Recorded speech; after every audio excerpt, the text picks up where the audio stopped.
आज सिख राज्य और सिख धर्म का कैसे विस्तार हुआ, पहले ये जान लेते हैं हम लोग, तब आपको बताएंगे कि आंग्ल सिख युद्ध आधुनिक भारत में कैसे हुआ। क्योंकि सीधे आंग्ल सिख युद्ध यदि हम जाते हैं तो सिख राज्य कैसे हुआ ये जानना जरूरी है। तो देखिए, सनातन धर्म इस प्रकृति का सबसे पुराना धर्म है और इससे प्राकृतिक धर्म भी कर सकते हैं हम। तो जब बहुत लंबे समय तक कोई भी चीजें रहती है उसमें कहीं न कहीं कोई न कोई चीजें बुराइयां प्रवेश कर जाती है। सनातन धर्म में भी कुछ परंपराएं ऐसी आ गई थी जिससे लग रहा था कि इस्लाम का विस्तार अधिक होने लगा। ऐसी स्थिति में गुरु नानक देव ने सोचा कि क्यों नहीं हम सनातन धर्म में सुधार करें।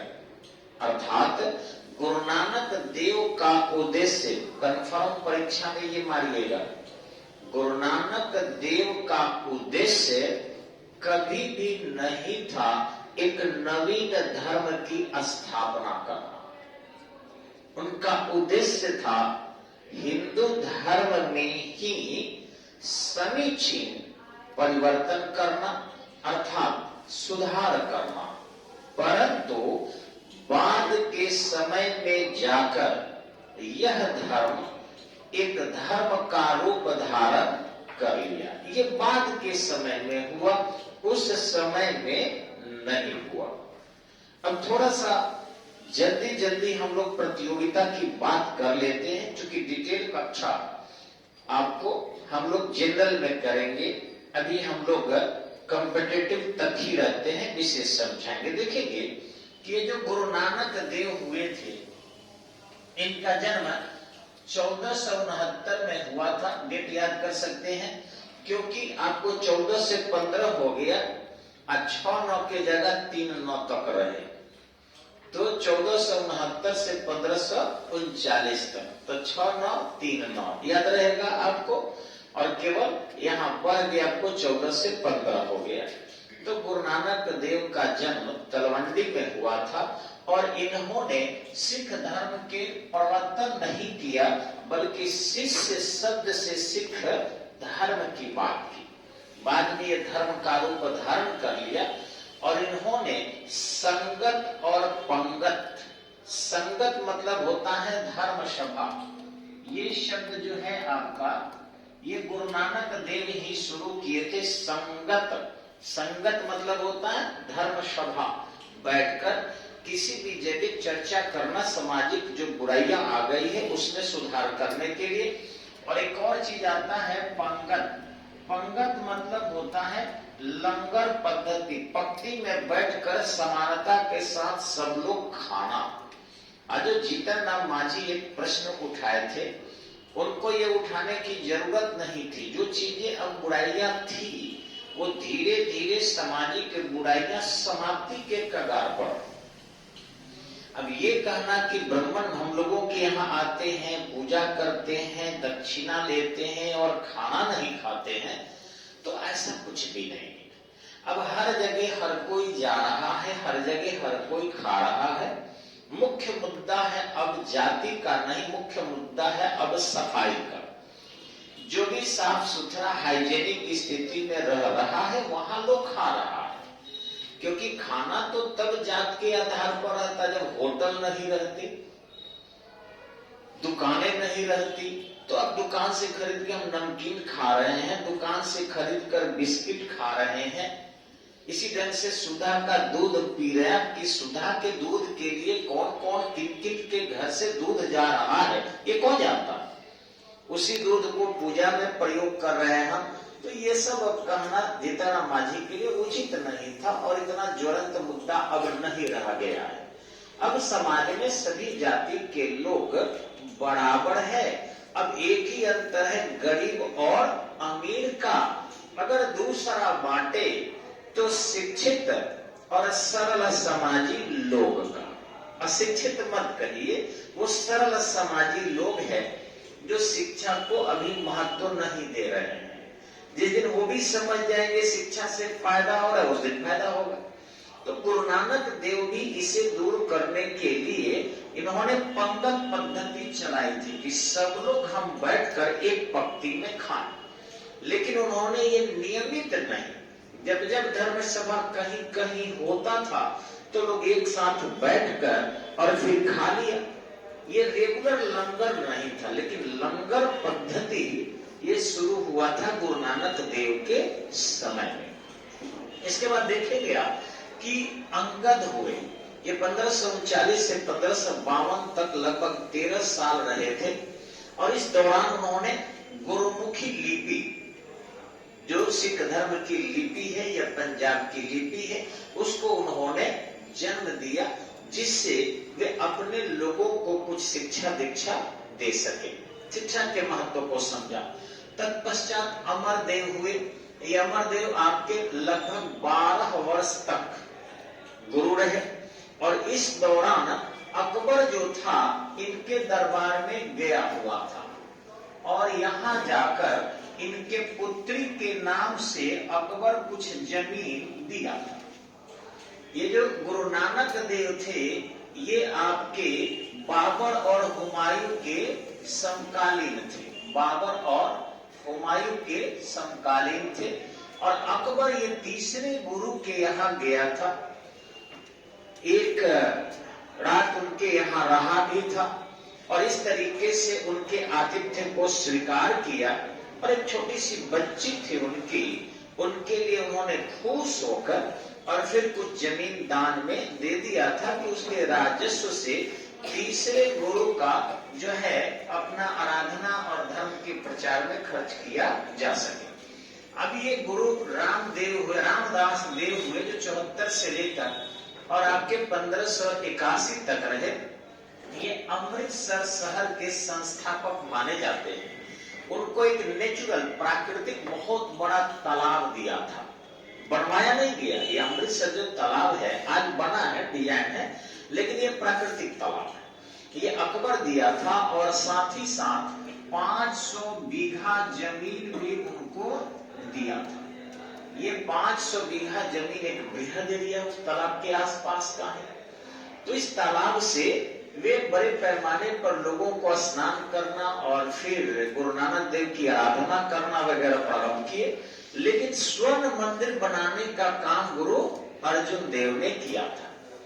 अब उस स्वर्ण मंदिर जो है यही अमृतसर में बना था और इस तरीके से पूर्ण स्वर्ण तो नहीं था, लेकिन हाँ सोना के प्रयोग किए गए थे। आज वहां पूरी तरह लगभग सोना के पत्थर चढ़े हुए और पीला चमचमाता है। बहुत लोग लगभग सभी धर्म के लोग जाते हैं, सिख तो जाते ही हैं, हिंदू लोग ज्यादा जाते हैं वहां पर। इस तरीके से इन्हीं के समय में आदि ग्रंथ की रचना की गई। अभी रचना में उन्होंने कुछ इस्लाम के अच्छे विचारकों के उन्होंने विचार को शामिल किया, कबीर देव के विचार के शामिल किया और गुरु नानक देव के तो खैर समस्त विचार थे। उनका भी उद्देश्य था कि एक बेहतरीन सिख धर्म को स्थापित करके और सनातन को अत्यधिक विकसित बनाया जाए, मजबूत बनाया जाए।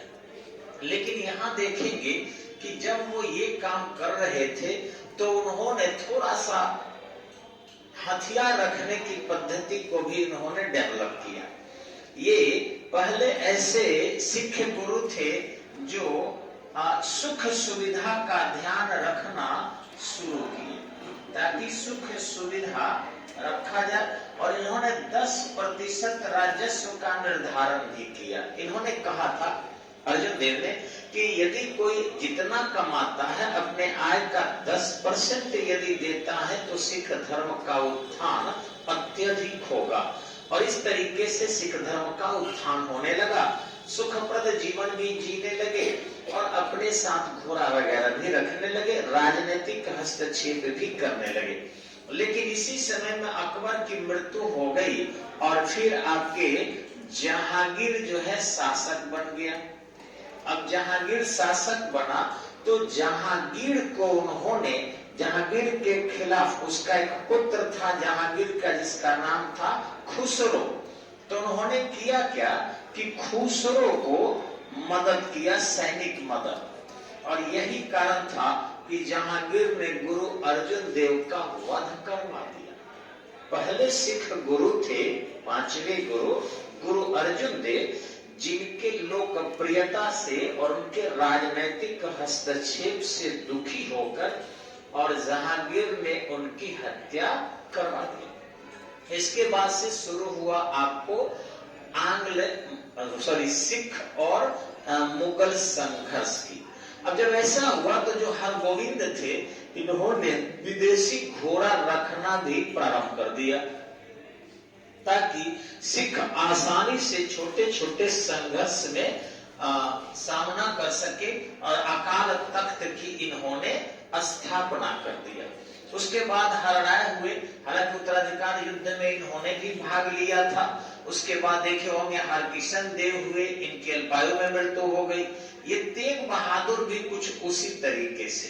इनके समय में औरंगजेब जो था इनके खिलाफ हो गया। औरंगजेब सोचा कि क्यों नहीं हम गुरु को ही मुसलमान बना दे। तो आप दिल्ली जाएंगे चांदनी चौक के पास तो आपको दिखाई पड़ेगा ये लाल किला, और इधर जामा मस्जिद है। जामा मस्जिद के जैसे ही पूरब साइड में देखेंगे आप दरियागंज के ऊपर, तो वहां गुरु तेग बहादुर की जो है नाम से मंदिर बना हुआ है और वहीं पर उनका जो है कब्र है। तो उन्होंने किया क्या था कि तेग बहादुर को कहा कि सिर दिया कहा जाता है, लेकिन सार नहीं दिया, अपना रहस्य नहीं दिया, यानी अपना धर्म नहीं त्यागा। औरंगजेब बिल्कुल उनसे कहा था कि यदि आप नहीं इस्लाम धर्म ग्रहण करते हैं तो आपका सर कलम कर दिया जाएगा। और उनके सामने ही उनके पुत्रों को मारती रहा। फिर भी देखिए सिखों में कितनी विरता थी कि उन्होंने, आज भले ही कुछ पाकिस्तान के सह पर सिख लोग भी राष्ट्रद्रोह में शामिल हो रहा है, कुछ माने वो 1% से भी कम है, लेकिन आश्चर्य करेंगे आप, पहले इस देश के सबसे बड़े अगर हिमायती कोई थे और सनातन संस्कृति के मजबूत करने वाले थे तो वे सिख लोग थे। उन्होंने जबरदस्त इस देश के एकता अखंडता के लिए काम किया। स्वयं गुरु नानक देव वे बिहार पटना से होते हुए आसाम वगैरह सब यात्रा पर गए हुए हैं। ऐसे कहावत में तो है कि वो मक्का मदीना भी गए थे, लेकिन ये कहावतों में इसके लिए कोई खास प्रमाण नहीं मिलता है। लेकिन भारत की यात्रा उन्होंने की थी और लगभग सभी सिख गुरु जो है सामाजिक एकता और अखंडता के लिए काम करते रहे, उस मातृभूमि के लिए बलिदान देते रहे। आज भी देखेंगे आप कि हमारा सिख अरेंजमेंट जो है अगर बॉर्डर पर लगा दीजिए तो क्या मजा पाकिस्तान का, चीन का, अफगानिस्तान का और अमेरिका का, टिक नहीं पाएगा। इतनी मजबूत हमारी सेना, यानी सेना में कोई दिक्कत नहीं है, वहां की जनता में दिक्कत नहीं। कुछ राजनीतिक स्वार्थी लोग जो राष्ट्रीय मुद्दा को सामने न लाकर, अलगाववादी सिद्धांत को सामने लाकर वो पाकिस्तान के सर पर है और ये कदम उठा रहे हैं जो अत्यधिक विश्वसनीय लोग हैं। अगर विश्वास में थोड़ी भी कमी होती है तो चिंता बढ़ जाती है। तो अत्यधिक सिख विश्वसनीय है और थोड़ी सी भी कमी आ रही है तो देश चिंतित हो रहा है कि सिखों में विश्वास क्यों कम हो रहा है। वो तो सबसे बड़े राष्ट्रभक्त हैं इस देश के। तो ऐसे ही हुआ, ये गुरु जो तेग बहादुर थे, इन्होंने कहा हमारा प्राण ले लो, और उनके सामने उनके पुत्रों को औरंगजेब ने मार डाला। जब इनको सर कलम किया तो एक कहावत है उस समय की कि इनका सिर उल्टा जामा मस्जिद की सीढ़ियों पर चढ़ने लगा, गर्दन, और कई सीढ़ियां चढ़ गया। औरंगजेब जो है अपने सलाहकार से पूछा क्या हो रहा है, तो उन्होंने कहा कि महाराज जल्दी रोकिए, अगर इनका सिर चढ़ गया ऊपर तो पूरा मुगल साम्राज्य समाप्त हो जाएगा। और आज के बाद चूंकि आपने इनका सिर कलम किया है तो आज के बाद कोई भी मुगल शासक ऐसा नहीं होगा जो अपने बल पर अपनी सत्ता को स्थापित कर सके। कहीं न कहीं दूसरे की शक्ति से सत्ता चलेगी। और ये जितनी सीढ़ियां बची है इतने ही काल्पनिक केवल मुगल शासक रहेंगे और मुगल सत्ता समाप्त हो जाएगी। औरंगजेब आपने अच्छा नहीं किया। सही में मत विच्छिन्न औरंगजेब कुछ ही दिन तक उत्तर भारत में टिक सका, अंततः वो दक्षिण भारत चला गया। अब रही बात जो दसवें गुरु थे, गुरु गोविंद सिंह, जिनका जन्म पटना साहिब में हुआ था, जो यहाँ पर वो धीरे धीरे विकास किए, फिर पंजाब चले गए। इन्हीं के समय में एक पत्र लिखा गया था, इसलिए क्योंकि उत्तर भारत में बेवजह इनको मुगल नवाब सता रहे थे। इन्होंने पत्र लिखकर कहा कि हे औरंगजेब, हम चाहते हैं तुमसे मिलना। औरंगजेब वादा भी किया था कि गुरु आप आइए। जब वो दक्षिण भारत के लिए जाने लगे उस समय औरंगजेब की मृत्यु हो गई, और जब मृत्यु हो गई तो वैसी स्थिति में उत्तर भारत में औरंगजेब के बड़ा पुत्र आजम था, मुअज्जम आजम कामबख्श मुअज्जम था। मुअज्जम के साथ वो दक्षिण गए और वही कर्नाटक के नांदेड़ नामक स्थान पर एक बरसी अफगान ने उनको चक्कू मारकर जख्मी कर दिया। लेकिन मरने से पहले उन्होंने कहा कि अब कोई अगला गुरु नहीं होगा, ये हमारी जो गुरु ग्रंथ साहिब है यही गुरु का काम करेगा, और पंच प्यारे जहां जुट जाएंगे, जहां 5 सिख हो जाएंगे, वहीं पर मैं उपस्थित रहूंगा। इसलिए अवग्रह में गुरु की कोई आवश्यकता नहीं है। इन्होंने खालसा पंथ की नींव भी डाला था। ये आपको दिया गया है 1675, ये गलत है। उनका जन्म 1666 में हुआ था। इस ढंग से 1666 और उन्होंने 1699 में जो है खालसा पंथ की नींव डाला था, और आपके 1708 में नांदेड़ में उनकी मृत्यु हो गई।